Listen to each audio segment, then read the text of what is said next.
Iglesia, vamos a acomodarnos un poquito más rápido porque lo que viene es poderoso. Les tenemos una sorpresa, pero necesitamos, pues claramente, realizar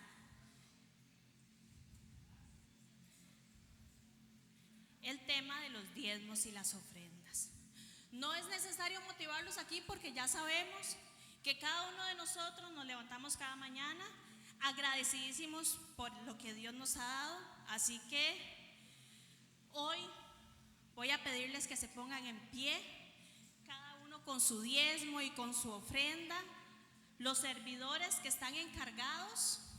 Y es que vamos a hacerlo un poquito más rápido, hermanos, porque es que lo que viene es maravilloso. ¿Quiénes están listos para la sorpresa de esta mañana? Levanten su mano. Vean, hermanos, de verdad que hoy es una mañana de bendición, hoy es una mañana de buenas noticias para la casa de Dios. Y vamos a orar porque estamos agradecidos y cada uno va a tomar su sobre y lo va a balancear de esta manera. Lo va a mecer y le va a decir: gracias, Señor. Gracias, Padre Santo, porque cada mañana, Señor, puedo abrir mis ojos. Padre Santo, gracias porque cada día, Señor, me permites levantarme, Padre Celestial, con salud, Padre Santo, con nuevas energías, Señor. Porque si tengo vida, Padre Santo, porque si tengo familia, porque si tengo salud, porque te tengo a ti, Señor, entonces lo tengo todo. Amado Dios, en esta mañana yo te pido que tú bendigas al 100% cada diezmo, cada ofrenda que es dada hoy con un corazón agradecido, en el nombre poderoso de Jesús. Y la iglesia dice amén, amén y amén. Y vamos a tratar de ser rápidos, hermanos, porque como les digo, viene algo maravilloso en esta mañana para la iglesia, portadores de su gloria.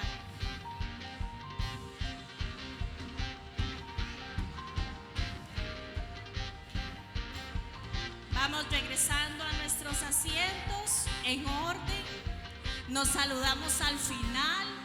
Yo sé que a todos nos encanta vernos y algo que caracteriza a esta iglesia es que nos encantan los abrazos, los saludos. Y tal vez nos vimos ayer, pero nos encanta volver a saludarnos. Y esto no está mal, pero en esta mañana vamos a hacerlo un poquito más rápido. ¿Quiénes están listos para la sorpresa de esta mañana? Vamos, vamos, con entusiasmo. Es que lo que viene, hermanos, la bendición que viene para esta casa es grande, maravillosa, preciosa, Señor. Uy, hasta que se me paran los pelos porque solo ver esa mesa, solo ver el ambiente, Padre Celestial. Y la palabra de Dios en Jeremías 18 dice así: esta es la palabra que vino de parte del Señor. Levántate y baja ahora mismo a la casa del alfarero y allí te comunicaré mi mensaje. Entonces bajé a la casa del alfarero y lo encontré trabajando en el torno, pero la vasija que estaba moldeando se deshizo en sus manos. Oiga, en medio de eso se deshizo en sus manos. Así que volvió a hacer otra vasija, porque lo que cae en las manos del Señor no falla. Si Él necesita volver a moldearnos, Él nos moldea. Si Él necesita volver a restaurarnos, Él nos restaura, hasta que le pareció que había quedado bien. Hermanos, en esta mañana yo quiero compartirles una noticia espectacular, algo maravilloso. Y hoy vamos a celebrar al lado de nuestra amada pastora. Y les voy a pedir que vean el siguiente video.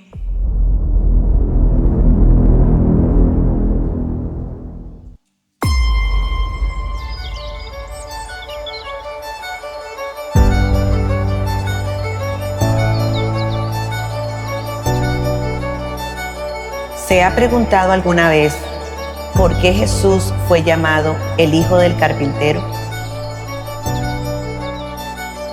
¿No es este el Hijo del Carpintero? Esta pregunta, pronunciada por bocas que creían conocer a Jesús, esconde el misterio más profundo de la historia. El taller de Nazaret no era solo un lugar de trabajo, era la escuela de Dios.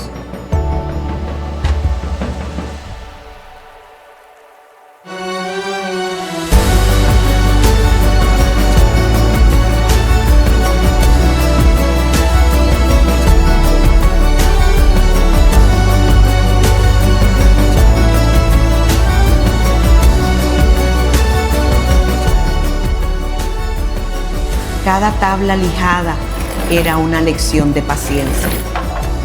Cada medida exacta, una escuela de obediencia. Cada error corregido, una enseñanza de humildad. Nada en la vida de Cristo fue casualidad. Cada detalle fue cuidadosamente diseñado por el Padre. El oficio del carpintero no fue simplemente una ocupación terrenal, fue una poderosa metáfora espiritual de la obra que Jesús vendría a realizar. El carpintero de Nazaret conocía esos clavos, los había trabajado con sus propias manos. Y un día, esos mismos clavos no traspasarían la madera, sino su propio cuerpo. Lo que hoy parece un pedazo de madera sin forma, mañana puede convertirse en una obra que glorifique a Dios. ¿Estás dispuesto a permanecer en las manos del carpintero? El taller sigue abierto, el carpintero sigue trabajando y tu vida todavía está en sus manos. Porque Jesús no vino únicamente a trabajar la madera, vino a reconstruir la humanidad y hoy viene a reconstruirte a ti. Este es mi nuevo libro, El Hijo del Carpintero.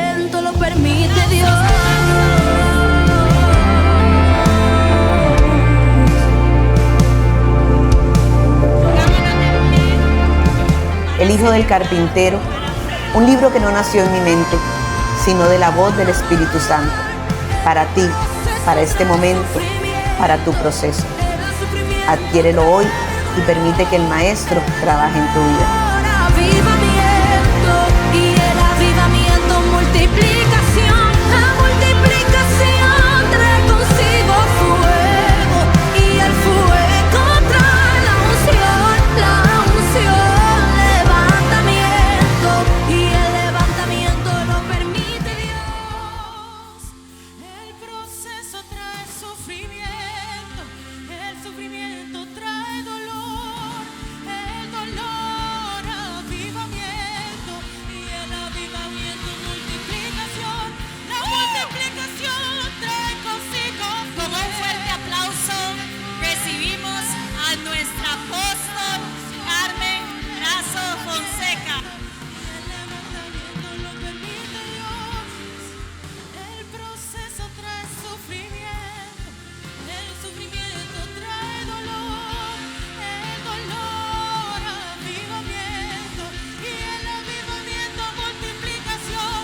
La multiplicación trae consigo fuego y el fuego trae la unción levantamiento y el levantamiento lo permite Dios.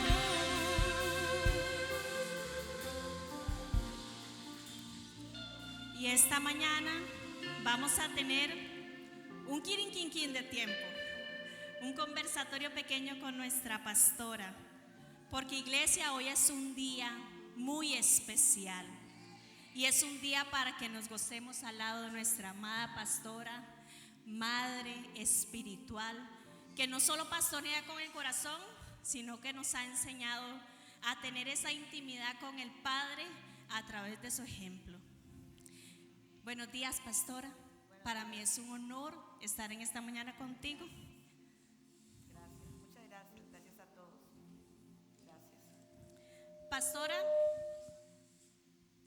este es el tercer libro. El tercer libro, El Hijo del Carpintero. El Hijo del Carpintero. Qué título más poderoso. Yo no sé si cuando ustedes vean el video, ven la mesa, el título El Hijo del Carpintero, se le estremece a uno el cuerpo. Y es que solemos ver a Jesús como la imagen de la Trinidad, ¿verdad? En esa posición de trino, Pero este libro, con solo escuchar el título, nos lleva a esa imagen de Jesús, el hijo del carpintero. ¿Por qué eligió el carpintero, pastora? ¿Qué representa para usted la figura de Jesús como el hijo del carpintero? Bueno, definitivamente este libro nació en el corazón del Espíritu Santo. Si hay algo que a mí me apasiona es la palabra. En la palabra. En la palabra yo he encontrado refugio. La palabra es la que me levanta. Y un día, estudiando la palabra, leyendo Mateo 13:55, me encuentro con este pasaje, ¿verdad? ¿No es acaso este el hijo del carpintero? Y el hijo del carpintero era una burla, era un sarcasmo. Querían humillar a Jesús. Pero lo lindo de todo esto es que Jesús no se deja humillar. Lo lindo de todo esto es que Dios tenía un plan y un propósito para ese hijo del carpintero. Y esto nos enseña también que Jesús nunca le importó la opinión de los demás. Le importaba la opinión del Padre y cumplir con su propósito. Entonces empecé a estudiar sobre el hijo del carpintero y me llevé tantas sorpresas, porque el hijo del carpintero es toda una historia, es todo un proceso. Es la vida de Jesús, de ese Jesús procesado en el taller de la carpintería. Maravilloso, pastora. Definitivamente la imagen de Jesús como es el hijo del carpintero es la imagen viva de la humildad. Así es. Todos hemos pasado por ese taller de alguna manera en nuestro camino del Señor. Sin embargo, pasarlo no es lo mismo que vivirlo. Así que cuéntenos, pastora, ¿cuál fue el proceso más difícil que usted enfrentó mientras atravesaba ese taller del carpintero? Bueno, lo primero que hay que tener claro es que siempre vamos a estar en el taller del carpintero. No podemos salir de ahí. Mientras estemos aquí, vamos a ser procesados, vamos a ser golpeados, pero vamos a ser formados también. Y yo creo que el proceso más difícil, y creo que no solamente para mí, sino que para todos, es seguir teniendo fe a pesar de. Porque muchas veces los golpes son muchos, el dolor es mucho. Muchas veces todo lo que vivimos es contrario a lo que deberíamos de estar viviendo. Y la fe es lo único que nos mantiene. Yo todavía estoy en el taller. Todavía estoy en el taller. Y te vuelvo a repetir, creo que la lucha de todos nosotros es seguir teniendo fe a pesar de. Pasar por ese taller con esa fe como un grano de mostaza, como dice la palabra. Cuando escribías este libro, pastora, me imagino que existía en tu mente alguna persona o personas. ¿A quién está dirigido especialmente este libro? ¿A quién quieres alcanzar con estas palabras que plasmaste en el hijo del carpintero? Bueno, mi enfoque en el libro del carpintero es Jesús. Y Él fue el que siempre estuvo en mi mente. A veces nos enfocamos en nuestros propios procesos y se nos olvida que Él fue sumamente procesado. La palabra dice, varón de dolores, experimentado en quebranto. Y este libro, aquí está Él. Y en mi mente solamente estuvo Él, nada más que Él, nada más que Jesús. ¿A quién va dirigido? A todos nosotros. La palabra no es excluyente. La vida de Jesús es para todos. Este libro va dirigido a hombres y mujeres. Va dirigido a gente que ha sido procesada o que está en el proceso. Pero sobre todas las cosas va dirigido a gente que se quiera mantener en medio del proceso. Porque este libro nos enseña que nada es producto de la casualidad. Somos producto de la causalidad. Hay una causa aquí, hay una intención aquí. Y nos enseña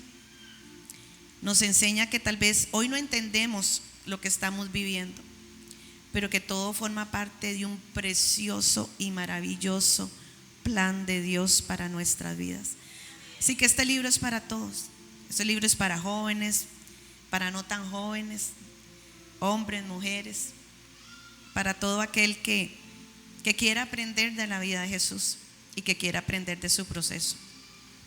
Y ya escuchamos, iglesia, este libro es para todos nosotros y estoy segura que cada uno vamos a recibir con total enseñanza los aprendizajes de este libro. Bueno, yo espero que sí. Totalmente.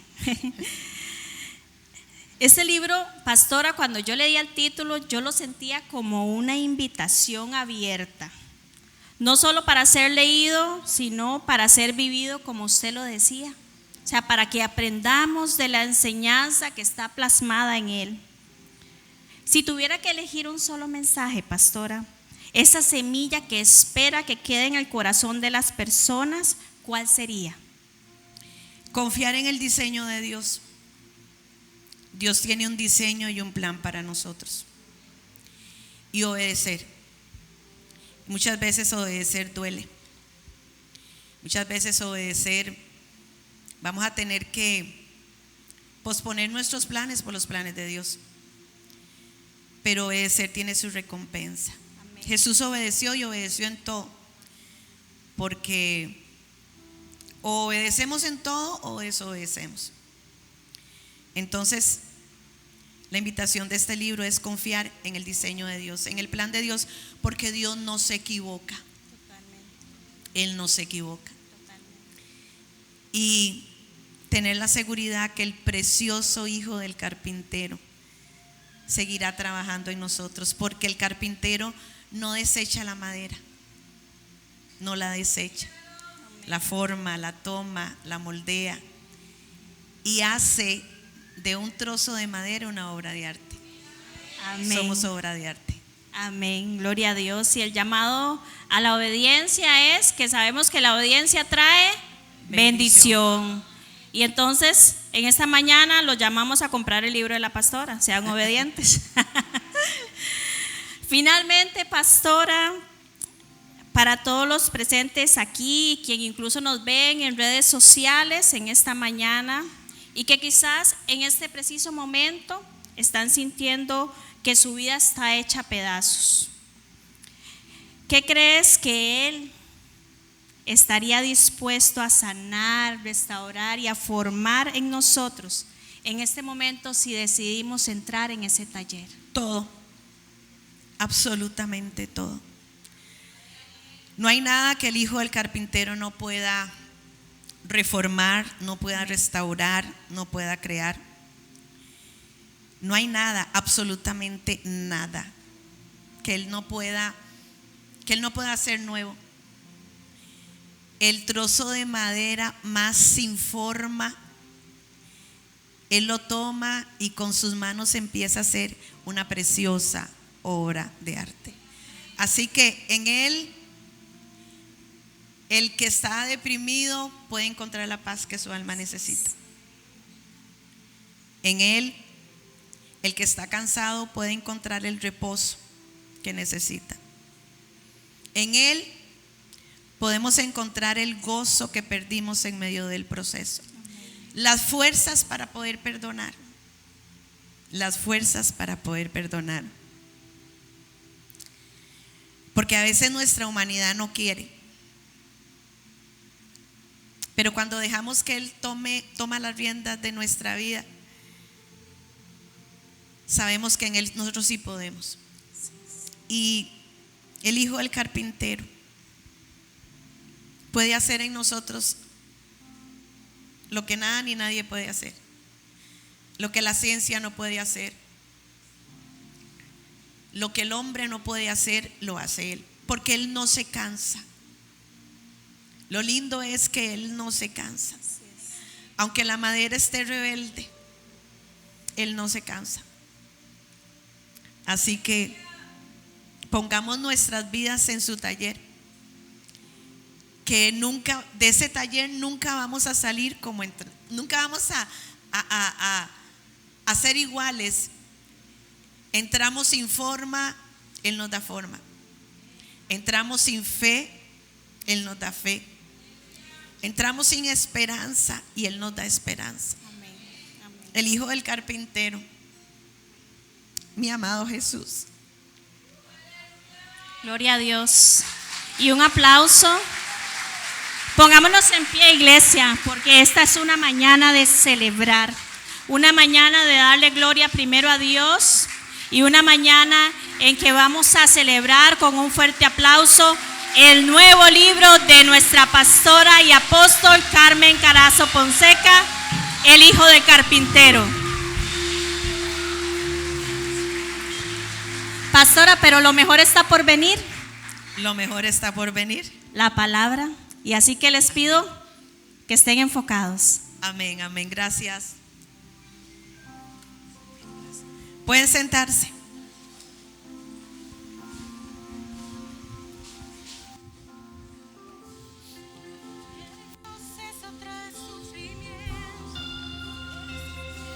Trae dolor, el dolor, avivamiento, y el avivamiento multiplicación. La multiplicación trae consigo fuego, y el fuego trae la unción levantamiento, y el levantamiento lo permite Dios.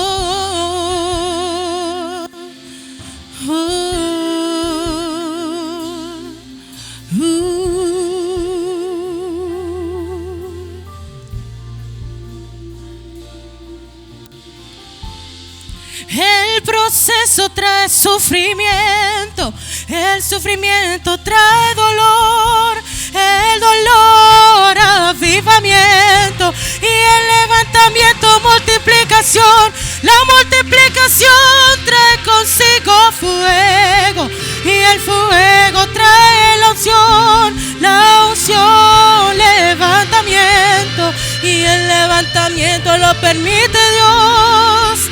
El proceso trae sufrimiento, el sufrimiento trae dolor, el dolor trae avivamiento, y el avivamiento multiplicación. La multiplicación trae consigo fuego, y el fuego trae la unción levantamiento, y el levantamiento lo permite Dios. Para que tú avances, para que tú sigas, para que no te postres, para que prosigas, y es para que digas como dijo Job: Dios ya se ha ido, Dios, ahora te veo, Dios. Para que tú avances, para que tú sigas, para que no te postres, para que prosigas, y es para que digas como dijo Job: Dios ya se ha ido, Dios. El proceso trae sufrimiento, el sufrimiento trae dolor, el dolor avivamiento, y el avivamiento multiplicación. La multiplicación trae consigo fuego. Bueno, muchas gracias. Y quiero agradecer también de manera muy especial, bueno, a mi esposo, que siempre ha creído, mi esposo que siempre ha menguado,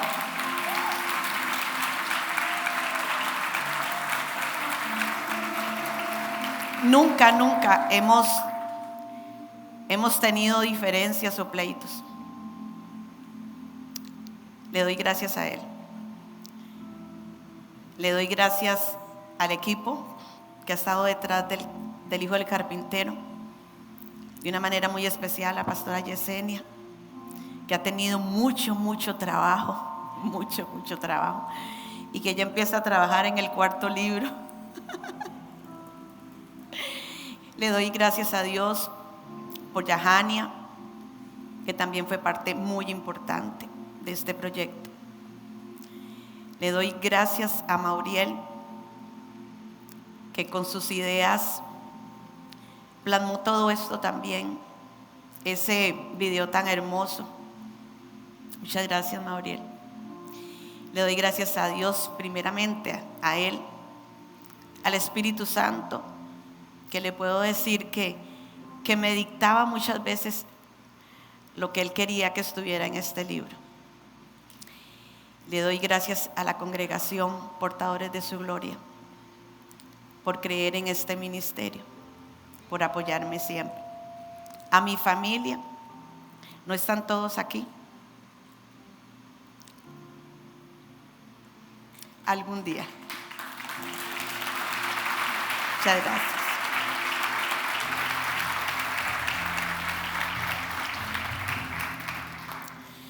Formado en el taller del carpintero. Duele. Estar en el taller duele. Muchas veces vamos a sentir que no podemos. Muchas veces vamos a sentir que no podemos dar más. Pero estamos en las manos del mejor. Estamos en las manos del que nos da fuerzas. Estamos en las manos del que sí sabe lo que está haciendo. Por eso es que aunque duela, aunque muchas veces no entendamos, aunque muchas veces nos preguntemos el por qué, Él sí sabe lo que está haciendo. Amén. Y bueno, continuamos con la serie que hemos estado hablando desde principio de año sobre santidad. Porque sin santidad, ¿qué pasa? Nadie verá al Señor. Y dentro de la santidad hemos hecho varios enfoques. Y uno de ellos ha sido la mente. Porque si hay algo que tenemos que cuidar es que la mente es tan fácil de contaminar, tan fácil que nosotros perdamos la perspectiva de lo que Dios quiere en nosotros y de nuestro propósito, porque todo empieza en la mente. Y hoy quiero hablar un poquito acerca de la mente de Cristo. Esa mente que fue formada en el taller del carpintero. Y quiero que por favor me acompañen a 1 Corintios capítulo 2 versículo 16. Bueno, les cuento que el libro lo teníamos para vender hoy, pero se atrasó un poquito. El miércoles, si Dios quiere, vamos a estar vendiendo el libro. Tiene un valor de 11,000 colones. Y el miércoles voy a estar firmando también, así que venga el miércoles, porque no hicimos muchos. Hicimos una edición, podría decirse un poquito limitada. Entonces el miércoles, si Dios quiere, vamos a tener el libro con nosotros. Vamos a 1 Corintios, capítulo 2, versículo 16, nueva traducción viviente, dice así: pues, ¿quién puede conocer los pensamientos del Señor? ¿Quién sabe lo suficiente para enseñarle a Él? Pero nosotros, diga, nosotros entendemos estas cosas porque tenemos la mente de Cristo. Vuelvo a repetir el último párrafo. Pero nosotros entendemos estas cosas porque tenemos la mente de Cristo. Hemos estado diciendo que es muy importante incluir nuestra mente en la relación que tengamos con el Señor. ¿Por qué? Porque dependiendo de la imagen mental que tenga yo, dependiendo de cómo yo vea a Dios, así va a ser mi relación con Él. Si yo veo a un Dios de la religión, un Dios bravo, un Dios que castiga, un Dios que emite juicio, mi relación con Él no va a poder avanzar, se va a estancar. Pero si yo veo a Dios tal cual es Él, un Dios de amor, un Dios de misericordia, un Dios que perdona, amén. Un Dios que está con los brazos abiertos para recibir a todo aquel que tenga un verdadero arrepentimiento. Créame que mi relación con Él va a ser una relación íntima y va a ser una relación madura. Habíamos dicho que todo empieza por la mente. Mi vivencia acerca de Dios va a depender del señorío que Él tenga sobre mis pensamientos. Amén.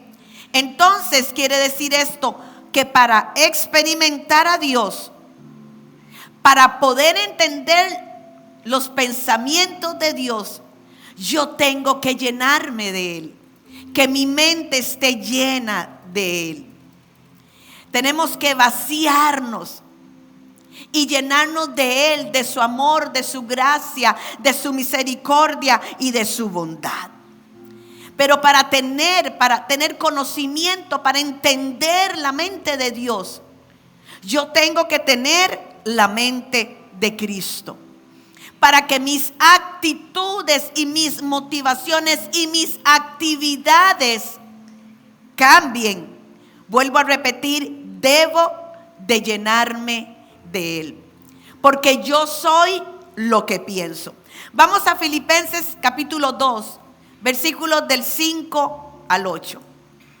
Dice así: tengan la misma manera de pensar que tuvo Jesucristo. Qué difícil, ¿verdad? Qué difícil pensar como Jesús piensa.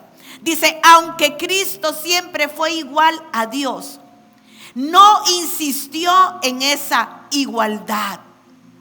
Al contrario, renunció a esa igualdad y se hizo igual a nosotros, haciéndose esclavo de todos.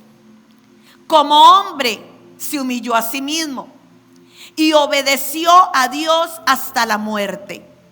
Murió clavado en una cruz. Y en estos pocos versículos podemos entender o podemos ver cómo era la mente de Cristo. Para hablar acerca de la mente de Cristo tendríamos que tomar muchos años, porque es tan grande y tan maravillosa todo lo que hay en ella. Pero aquí el apóstol Pablo nos hace un llamado: tener la mente de Cristo. Pero ¿cómo hago yo para conocer la mente de Cristo? Bueno, para conocer la mente de Cristo yo tengo que conocer a Cristo. Amén. Porque como dije anteriormente, somos lo que pensamos.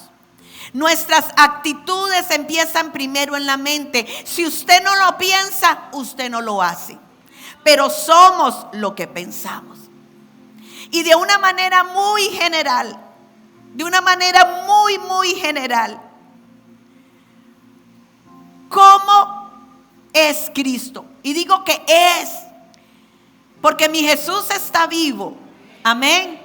Su Jesús está vivo también.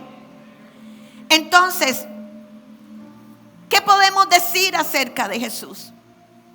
Y creo que lo primero que impacta es su humildad. Jesús nació de una manera muy humilde en un pesebre. Pudo haber nacido en un palacio, pero nació en un pesebre. Pero no solamente su nacimiento fue humilde, su muerte también. Mire, ¿quiénes aquí tienen esos planes al más allá? Que tienen ya pagado su nicho ahí. ¿Quiénes lo tienen? Ay, eso es mentira, yo sé que tienen más, sí. Ajá. Y van y le ofrecen a pagos, ¿verdad? Ese es el viaje más allá a Pagos. Bueno, Jesús no tenía una tumba. Jesús no tenía un plan a Pagos al más allá. La tumba de Jesús fue prestada. Así como nació en un lugar que le prestaron. Así murió en un lugar que le prestaron. El dueño de la tumba de Jesús fue José de Arimatea.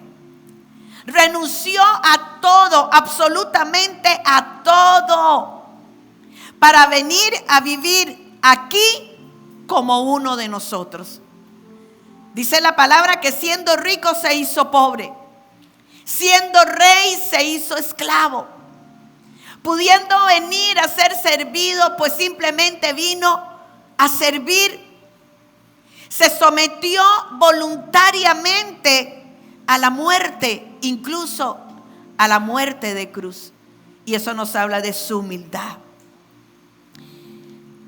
¿Qué más podemos decir de Jesús?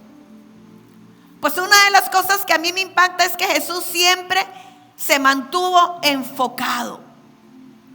Es tan fácil en medio del proceso perder el enfoque. Es tan fácil cuando las cosas no van bien, cuando las cosas van como usted ni siquiera se hubiese imaginado, perder el enfoque, sentir que Dios nos abandonó, sentir que Dios no responde, pero Jesús no. Jesús estaba enfocado en cumplir con el plan del Padre. Se determinó. El domingo pasado hablamos de la determinación. Se determinó a cumplir con el plan del Padre.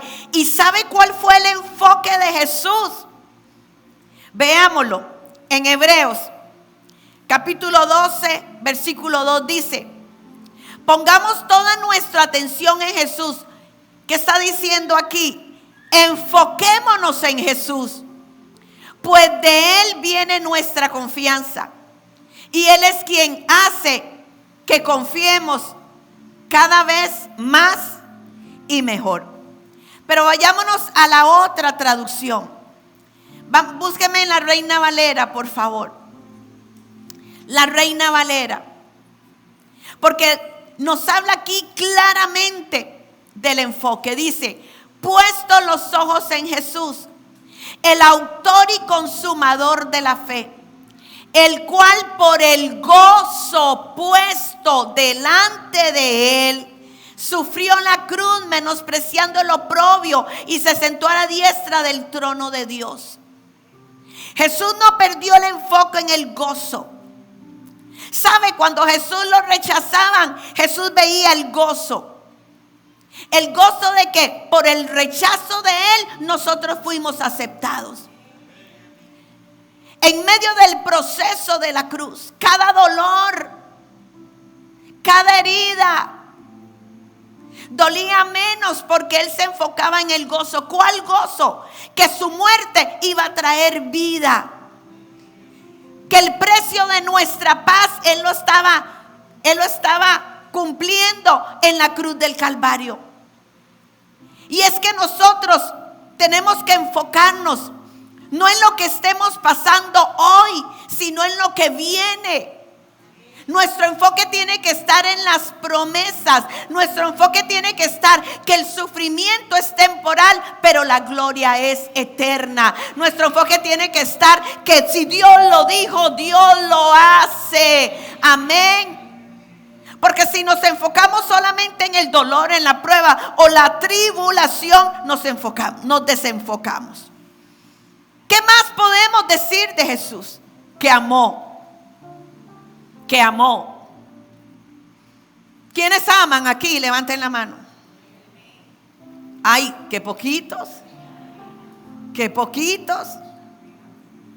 Pero tenemos que amar como Jesús amó. ¿Y cómo Jesús amó? Hasta el sacrificio. Porque a veces amar duele. ¿Sabe cuándo duele? duele cuando usted sabe que tiene que seguir amando a pesar de que tal vez no le amen a usted. Y Jesús amó. Y amó hasta el sacrificio. Y por el amor de Él es que estamos nosotros hoy aquí en este momento. Nadie nos va a poder amar como Él nos amó. Amén.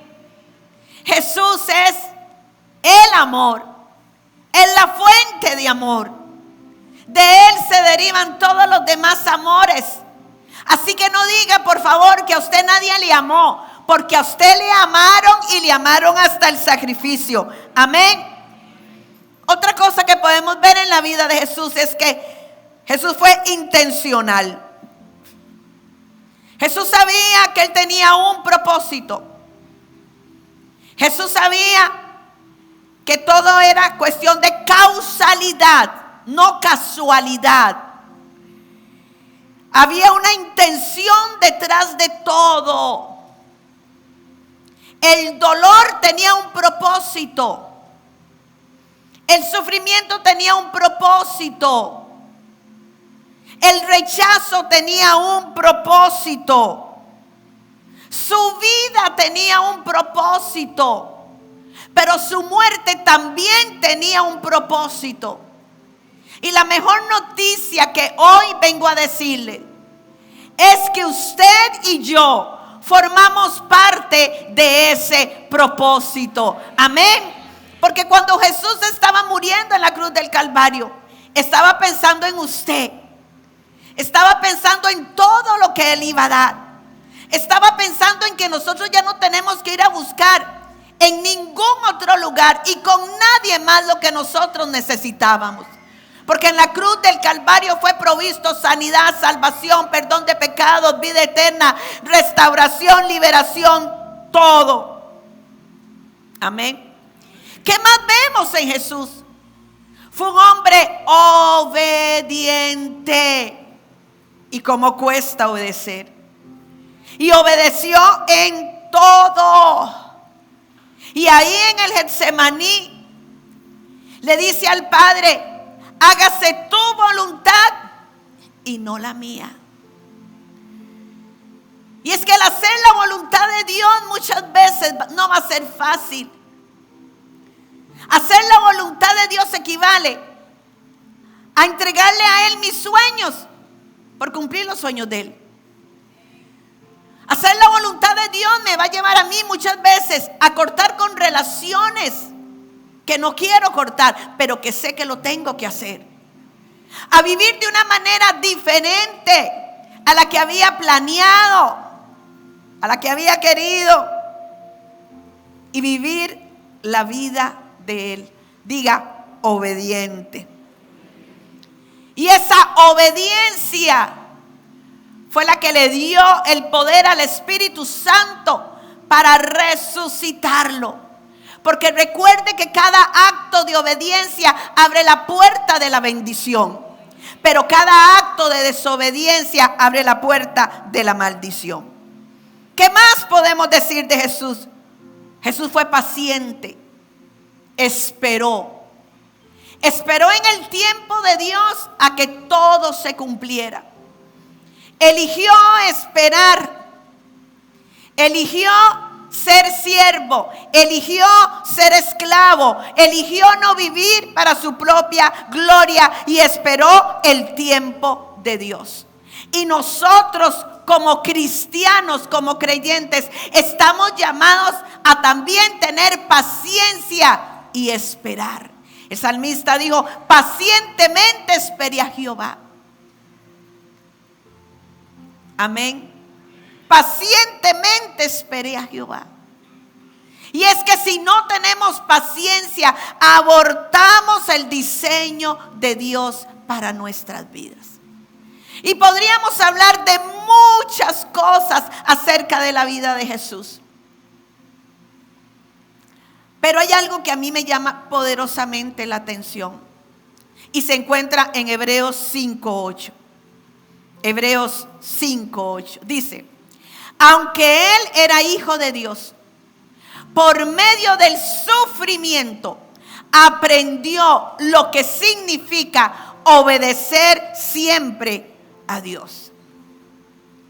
No significa que Jesús fue un desobediente, jamás. Lo que nos quiere decir Hebreos 5:8 es que Jesús tuvo que vivir la experiencia de obedecer en un cuerpo humano, negando su propia voluntad y divinidad hasta la muerte de cruz.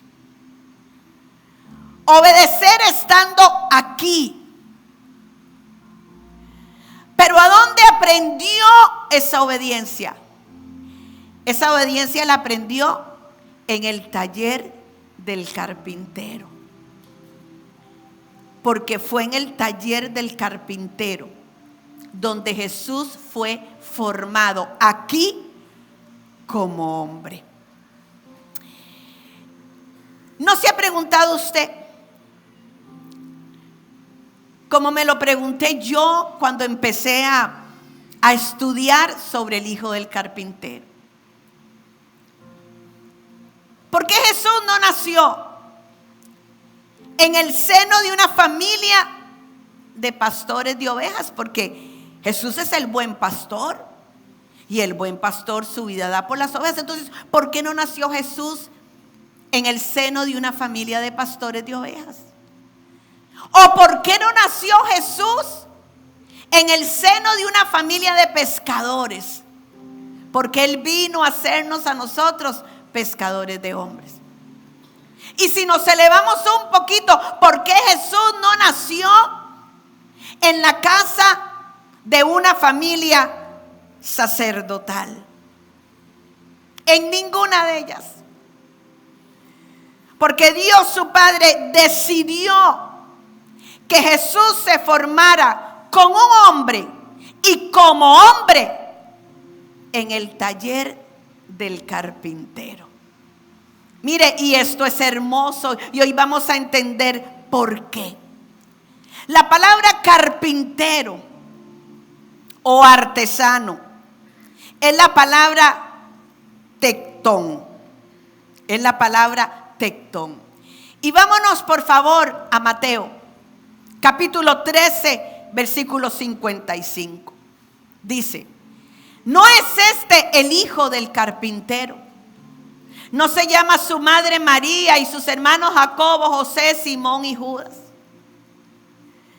Y como decía anteriormente, el hijo del carpintero fue un apodo. El hijo del carpintero, como le llamaban a Jesús, fue un insulto. Fue dicho con sarcasmo. Pero ¿sabe? A Jesús no le importó. Porque Jesús sabía que para muchos era sarcasmo, para Él había sido un proceso. Que para muchos eso era un insulto, para Él fue una formación. Entonces, si carpintero es la palabra tectón, quiere decir que la traducción diría: ¿acaso este no es el hijo del tectón? Mire, contrario a lo que nosotros podríamos pensar, el oficio de la carpintería era un oficio muy respetado. Tan respetado que cuando los sacerdotes iban en procesión a Jerusalén, había una ley. Todos se tenían que poner de pie.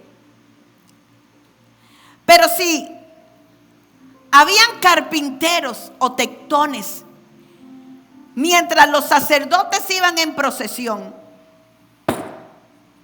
mientras ellos estaban trabajando, eran los únicos que no tenían la obligación de inclinarse,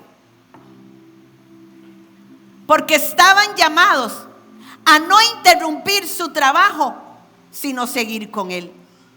Era una profesión respetada. Ahora, el tectón no solamente trabajaba con la madera, sino que con la piedra también. Y entonces ahí es donde entendemos que solamente Él puede transformar corazones de piedra en corazones de carne. Amén. En aquellos tiempos era una obligación que el padre tenía que enseñarle su oficio al hijo. No hacerlo sería una deshonra. Y había un dicho hebreo que decía que el padre que no le enseñaba oficio a su hijo lo condenaba a la delincuencia. Por eso fue que Jesús aprendió ese oficio. Vámonos a Juan 5:17. Juan 5:17. Pero Jesús le respondía: mi Padre aún hoy está trabajando y yo también trabajo.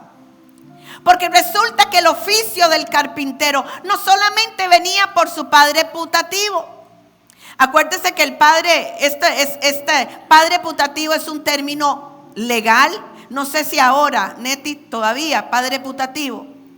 Es un término legal que se le atribuye al hombre que cría a un muchacho, una muchacha, como hijo, sin ser su padre biológico. Y José fue el padre putativo de Jesús. Pero no solamente esto venía por la rama de su padre putativo, sino que esto venía también por su Padre Celestial. Porque su Padre, Dios, es y será el gran arquitecto del universo. Vamos a Hebreos 3:4. Hebreos 3:4. Dice: toda casa tiene un constructor, pero Dios es el arquitecto del universo. Qué lindo, ¿verdad? Toda casa tiene su constructor, pero Dios es el arquitecto del universo. Dios es el arquitecto de tu historia. Amén. Dios es el arquitecto de mi historia.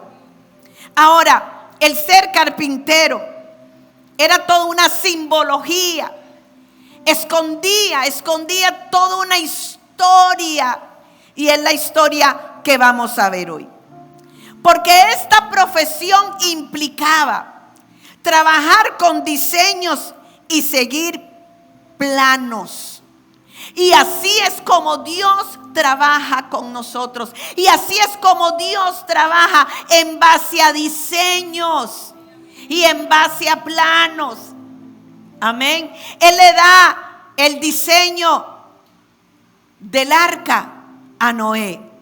Un diseño estructurado con medidas, un plano. Él da el diseño del tabernáculo. ¿Y qué nos dice esto? Esto nos dice que usted es una idea de Dios. Amén. Que usted es el diseño perfecto de Dios. Usted es el diseño más preciado del gran arquitecto. Amén. No somos producto de la casualidad. Somos producto de un diseño estructurado. Somos producto del plan de Dios. Dios no improvisa. Amén. Usted no es un accidente. Usted siempre ha estado en los planes de Dios y nada en nuestra vida es producto de la casualidad. Y lo más lindo de todo esto es que este precioso carpintero nunca echa a perder una obra.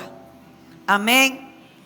Y lo que él comienza, él lo termina. Filipenses 1:6. Estoy convencido de esto, que el que comenzó tan buena obra en ustedes, la irá perfeccionando hasta el día de Cristo Jesús. Amén. Dios no se da vencido por nosotros, Él no se da por vencido. Él lo que lo empieza lo termina. Él lo que empieza lo perfecciona. Amén. Y fue en ese taller de carpintería donde su hijo fue formado. Vamos a Lucas 2, versículo 52. Dice: Jesús siguió creciendo en sabiduría y estatura, y cada vez más gozaba del favor de Dios y de la gente. Entonces Jesús crecía dentro del oficio de la carpintería. Mire, no solamente este oficio lo hacía más sabio, sino que este oficio lo hacía más fuerte. ¿Por qué? Porque los músculos se desarrollan. Haga usted esto por lo menos 10 horas diarias. Haga usted esto por lo menos 8 horas diarias y verá cómo usted desarrolla músculos. Amén. Y Jesús necesitaba tener una buena forma. ¿Por qué? Se caminaba mucho, él ayunaba mucho. Y si Jesús no hubiese estado en una buena forma física, Jesús no hubiese aguantado los últimos momentos de su vida. Pero este oficio no solamente lo hacía más fuerte, sino que este oficio lo hacía más sabio, porque Jesús crecía en sabiduría. No era sencillo ser carpintero. Él tenía que conocer bien la madera. Tenía que saber para qué servía esa madera, porque no todas las maderas servían para hacerlo todo. Tenía que saber también cuándo la madera estaba lista. Tenía que saber a dónde se cultivaban las mejores maderas. Saber de sus procesos. Saber cuánto sol tenían que llevar. Saber también qué químico o qué proceso tenía que tener esa madera. Necesitaba también saber cuándo lijar, a dónde lijar y cuándo parar. Lo otro muy importante era la creatividad. Debía de calcular bien. Debía de que el diseño que había plasmado en un papel, ese diseño pudiera ser plasmado también en la madera. Debía de darle forma a la madera. Pero no solamente eso, tenía también que tratar con personas. Y podríamos decir que este taller lo preparó para vivir, pero lo preparó también para morir. Este trabajo le enseñaría lo que significaba el dolor físico, porque muy probablemente muchas veces en lugar de darle a la madera, le dio a la mano. ¿Quiénes aquí trabajan con madera o han trabajado con madera? Levanten la mano. Ajá. Si uno se descuida, el golpe va para uno. Y ahí Jesús aprendió. Muchas veces las astillas, ¿verdad? Las astillas se clavan también, ¿verdad? Y eso produce dolor. Así que este trabajo le enseñó a él lo que era el dolor físico. Pero lo más impactante de todo esto es que Jesús sabía que todas estas herramientas, estos clavos, el martillo, que todo esto un día sería usado para acabar con su vida. ¡Qué tremendo! ¿Se imagina usted? Todos los días Jesús trabajando con esto.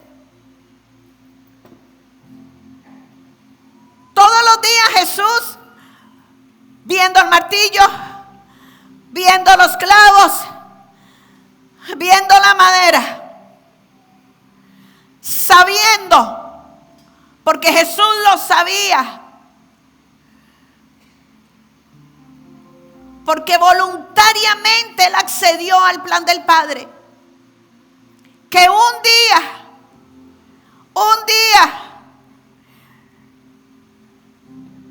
ese martillo y esos clavos serían usados para Él. Todos los días Jesús estaba en contacto con las herramientas que un día iban a ser usados para Él. Jesús sabía que un día esos clavos no iban a ser para la madera, que un día estos clavos iban a traspasar sus manos,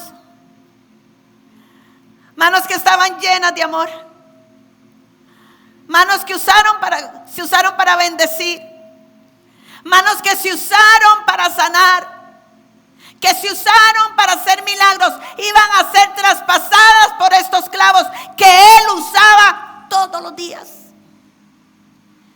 Y no solamente sus manos, sus pies. Esos pies que un día fueron ungidos con el nardo más puro desde una postura de arrepentimiento. Esos pies que una vez fueron ungidos con lágrimas desde una postura de agradecimiento, iban a ser traspasados por esos clavos.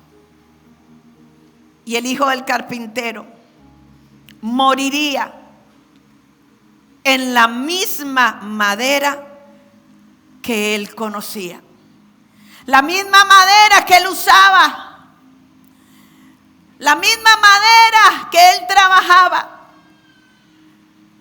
Ahí iba a morir, clavado en esa madera. Él lo sabía, pero sabía también que de ahí se iba a levantar. Sabía también que esto no era para siempre. Sabía también que esto era el principio.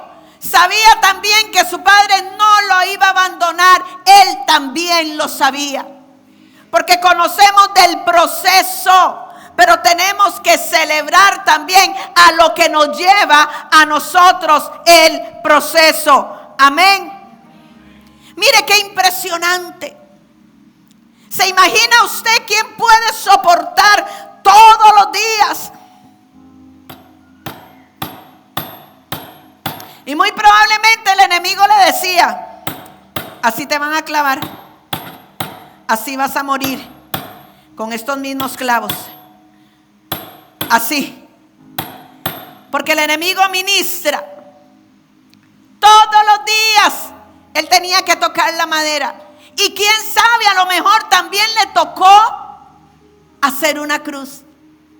Y si le tocó hacer una cruz, muy probablemente también el enemigo le decía: así vas a morir, y de ahí no te vas a levantar. Porque eso también nos ministra el enemigo. Así te vas a morir, de esta no vas a salir. Dios se olvidó de ti. Pero Jesús era un hombre enfocado. Amén. Mire, ¿qué hubiera pasado? ¿Qué hubiera pasado con una persona que todos los días tiene que trabajar con aquello que le iba a producir su mente? ¿Qué hubiéramos hecho nosotros? ¿Qué hubiera pasado con nosotros?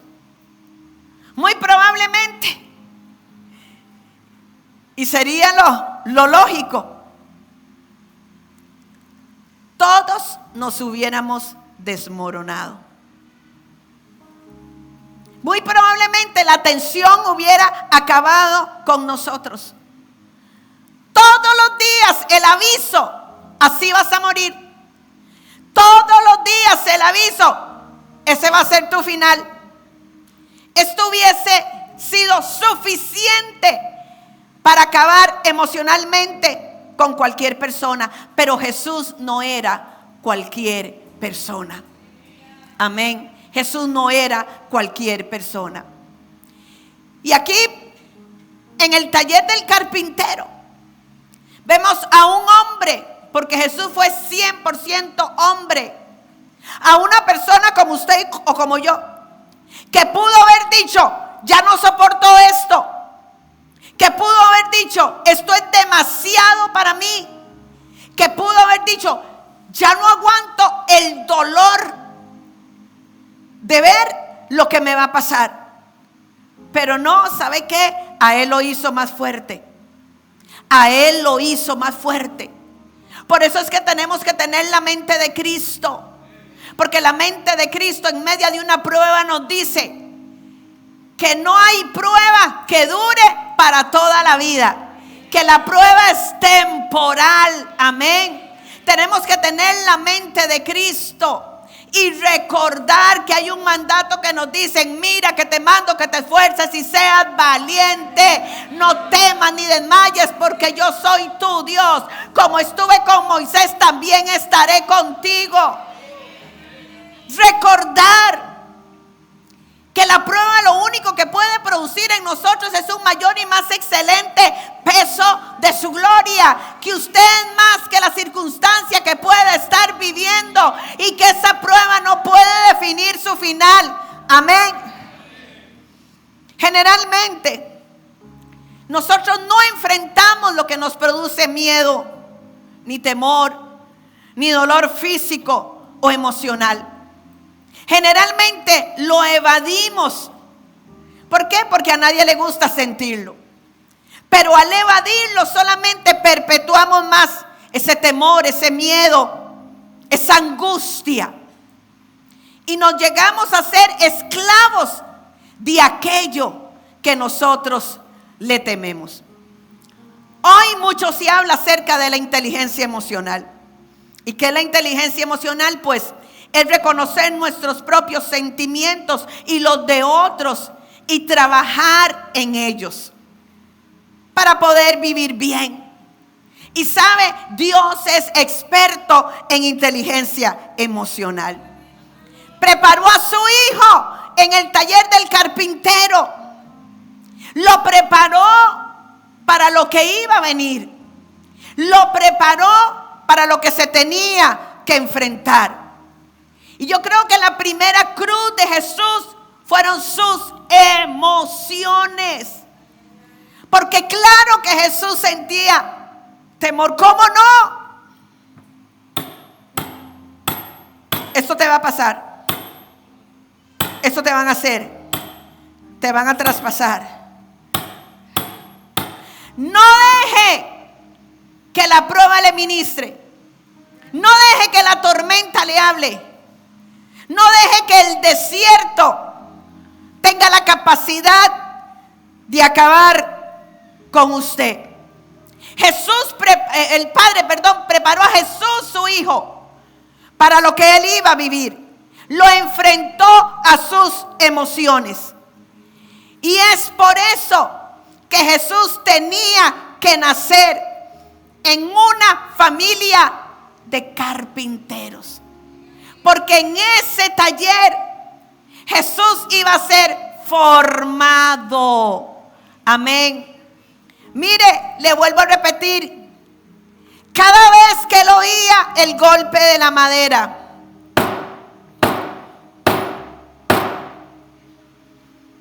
cada vez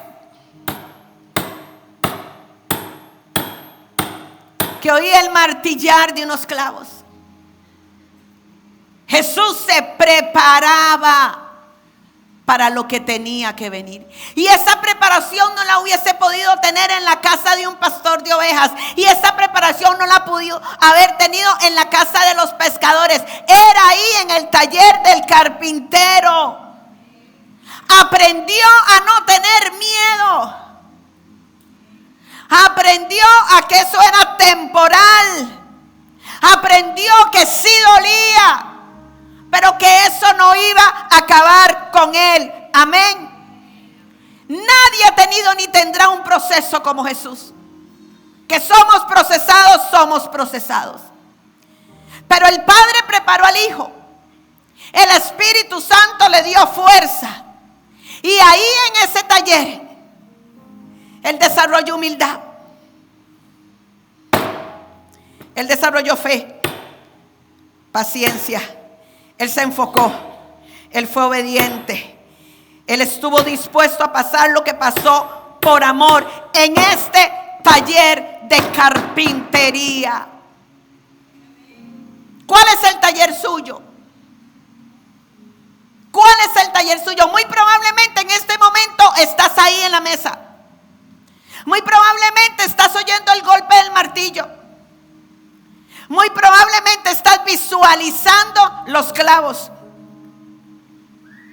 Todo eso es momentáneo. Todo eso es para formar en nosotros un mayor y más excelente peso de su gloria. Amén. Porque esto no es para acabar. Esto es para formar la mente de Cristo. Esto no es para siempre. Esto es para aprender a tener fe, para aprender a tener paciencia, para ser humildes. Amén. Eso es lo que hace el carpintero en su taller. Nos moldea, nos da forma. No llegamos, no salimos como llegamos. Amén. En el taller del carpintero nos convertimos en obras de arte. Amén. Obras de arte. Duele, duele, duele.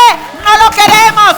Muchas veces no queremos el proceso. Muchas veces queremos salir del proceso. Pero esto es necesario para tener la mente de Cristo. Esto es necesario para entender los planes de Dios.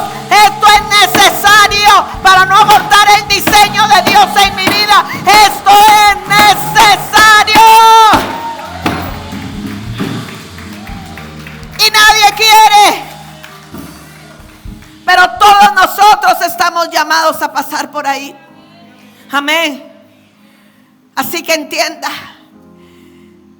el hijo del carpintero fue una analogía para describir cómo el carpintero trabaja con nuestra alma. Amén. Es que ahí se moldea el alma y el espíritu del hombre.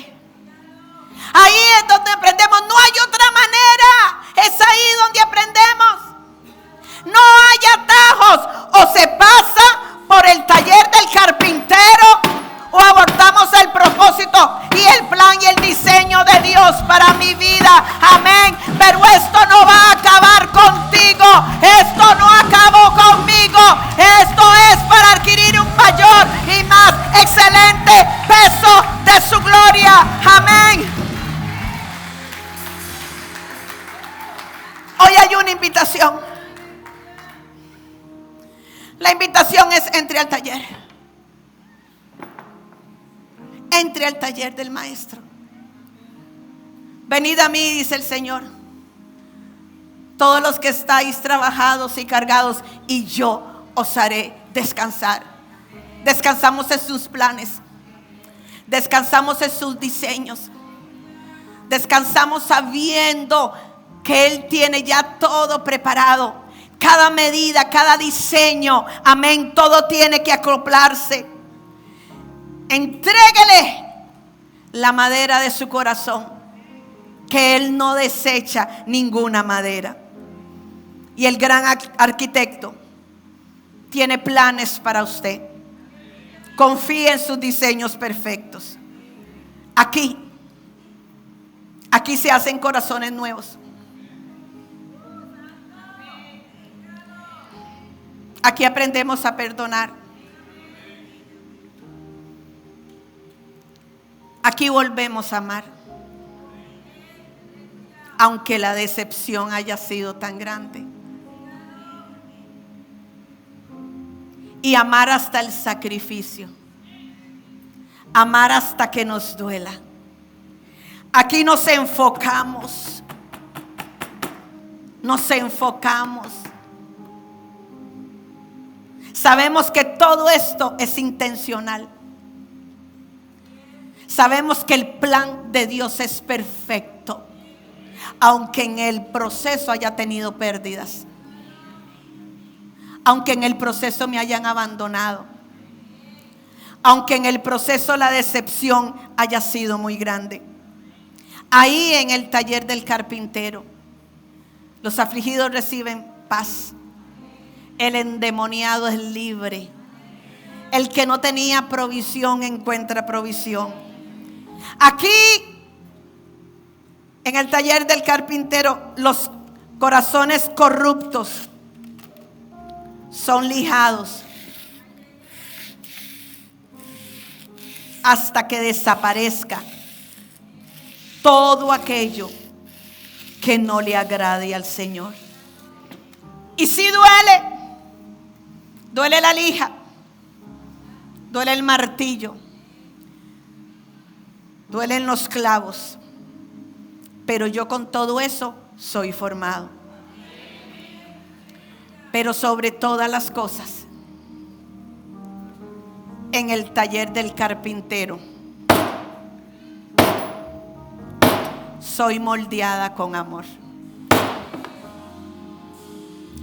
La invitación está. ¿Quién entra al taller? ¿Quién entra al taller? ¿Quién dice límpiame con hisopo y seré más blanco que la nieve? ¿Quién entra al taller del carpintero y dice fórmame, límpiame? ¿Quién entra al taller del carpintero y decir necesito paz, necesito recuperar la fe, necesito recuperar la esperanza? ¿Quién entra en el taller del carpintero y le dice Jesús, moldéame, en el proceso me va a doler, en el proceso voy a sentir que no puedo, en el proceso voy a sentir que me muero, pero yo sé que esto es temporal, yo sé que esto no es para siempre, porque es más grande el peso de la gloria que viene que los martillos, que el clavo, que la lija y que el serrucho. ¿Quién dice acepto tus planes? Hoy entiendo que tu diseño es perfecto. Hoy entiendo que todo lo que he pasado forma parte del proceso.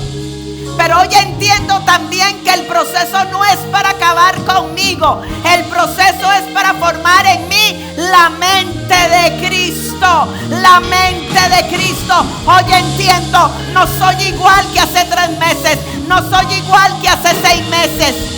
Estoy en el taller del carpintero, moldeándome con amor.